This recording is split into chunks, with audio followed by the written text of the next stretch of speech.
नमस्कार, मी बाबा बेलापूरकर. आपण पाहत आहात एकजूट महाराष्ट्र न्यूज. सर्वांना नमस्कार. सर्वांना स्वातंत्र्य दिनाच्या हार्दिक हार्दिक शुभेच्छा. धीरज परदेशी यांच्या हत्या प्रकरणामध्ये आतापर्यंत मी 8 जणांना अटक केलेला आहे. तर पहिल्यांदा मी 6 आरोपी होता आणि जे चौकशीमध्ये जो इंट्रोगेशनमध्ये जे निष्पन्न झाल्यानंतर आम्ही दोघांना अतिरिक्त आम्ही अटक केलेला आहे.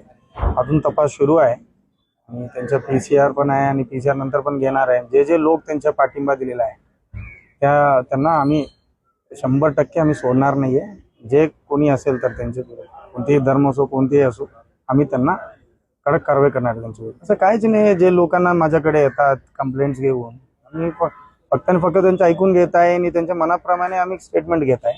त्यांचं कोणीही दबाव टाकत नाही आहे. पोलीस एवढा प्रेशर आहे आमच्या पण की एवढा लोड आहे तरी पण आम्ही सर्वांना मी बोलतोय की तुम्हाला मनाप्रमाणे जे स्टेटमेंट दिली तर त्यांच्याप्रमाणे आम्ही कारवाई करणार आहे. त्यांना जे स्टेटमेंट दिलेलं आता बोलताही नाही आहे नाही म्हणून सांगतो तर तुम्ही येऊन तुम्ही स्टेटमेंट द्या ना. त्यांचा हक आहे ना. आम्ही काही कोणाला दबाव टाकू शकत नाही आहे. जे प्रोफेशनली आमच्याकडे आला होता मी शिर्डीला पाठवले, शिर्डीला स्टेटमेंट दिलेलं आहे. शिर्डीला स्टेटमेंट दिल्यानंतर त्यांना आता बोलताय की नाही आहे म्हणून. ठीक आहे ना. जे स्टेटमेंट ते द्यावं लागेल. शी हॅज हर राईट. त्यांना दिलेलं आहे. त्यांच्या अनुषंगाने आमच्या पण चौकशी होणार आहे.